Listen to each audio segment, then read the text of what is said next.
दुनिया में कुछ मुल्क अपने तरक्की की वजह से मशहूर होते हैं और कुछ अपने खौफ की वजह से, मगर एक मुल्क ऐसा भी है जो भूख, तन्हाई और पाबंदियों के बावजूद दुनिया का सबसे डेंजरस न्यूक्लियर पावर में शामिल हो गया। कैसे एक तबाह मुल्क ने एटम बम बनाया और क्यों पूरी दुनिया आज भी इस छोटे से मुल्क से खौफ खाती है। कहानी शुरू होती है साल 1910 से, जब कोरिया जापान के कब्जे में था। कोरिया आवाम गुलामी, जुल्म, भूख से निढाल थी। जापान ने सिर्फ जमीन पर कब्जा नहीं किया था, बल्कि कोरियन कल्चर, जबान और पहचान को भी मिटाने की कोशिश की। लोगों से जबरदस्ती मजदूरी करवाते रहे और जो कोई बगावत करता तो उसे मार दिया जाता। फिर आया साल 1945, सेकंड वर्ल्ड वॉर खत्म हुई और जापान को शिकस्त मिली। कोरिया आजाद तो हो गया, मगर असल मुसीबत अब शुरू होने वाली थी। दुनिया उस वक्त दो सुपर पावर्स में तकसीम हो चुकी थी, एक तरफ अमेरिका और दूसरी तरफ सोवियत यूनियन। इसी कोल्ड वार ने कोरिया को भी दो हिस्सों में तकसीम कर दिया। कोरिया का शुमाली हिस्सा सोवियत यूनियन के कंट्रोल में चला गया और जनूबी हिस्सा अमेरिका के कंट्रोल में। ये जमीन की तकसीम नहीं थी, आइडियोलॉजी की जंग थी।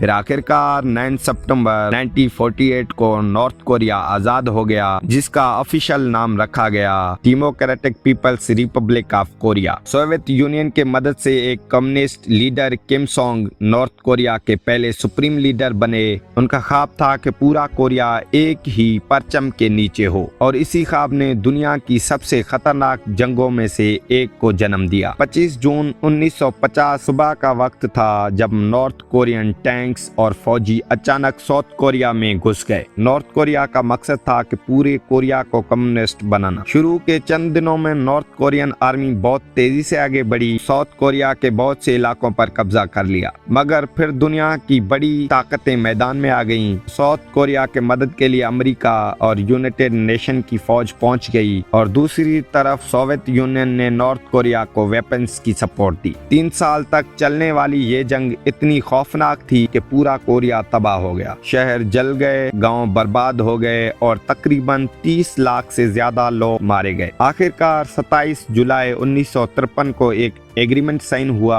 और जंग रोक दी गई। इसी जंग के बाद दोनों मुल्कों के दरमियान एक खतरनाक बॉर्डर बनाया गया। फिर जंग खत्म हुई, मगर नॉर्थ कोरिया की असल कहानी अब शुरू होती है। किम जोंग ने मुल्क को दुनिया से अलग कर दिया और मुल्क को सेल्फ रिलायंस बनाने की कोशिश की, यानी मुल्क हर चीज में खुद कफील हो, चाहे इकोनॉमी हो, फौज हो या खाना। किसी दूसरे मुल्क पर भरोसा नहीं करना। धीरे धीरे नॉर्थ कोरिया एक बंद किले में तब्दील हो गया। सीक्रेट पुलिस तैनात किए गए और मीडिया सिर्फ हुकूमत की बातें दिखाता था। इंटरनेट आम लोगों के लिए बंद कर दिया गया और दुनिया से राब्ता लगभग खत्म हो गया। पूरे मुल्क में किम जोंग और उनकी खानदान के हजारों स्टैचूज लगाए गए। लोगों को उनके लिए झुकना लाजिम था। नॉर्थ कोरिया में इलेक्शंस भी होते हैं, मगर सिर्फ नाम के। मगर यहाँ पे अपोजिशन नाम की कोई भी चीज मौजूद नहीं है। अगर कोई हुकूमत के खिलाफ एक लफ्ज भी बोल दे तो उसे सिर्फ जेल नहीं बल्कि लेबर कैंपस भेज दिया जाता है। सबसे हैरत अंगेज बात यह है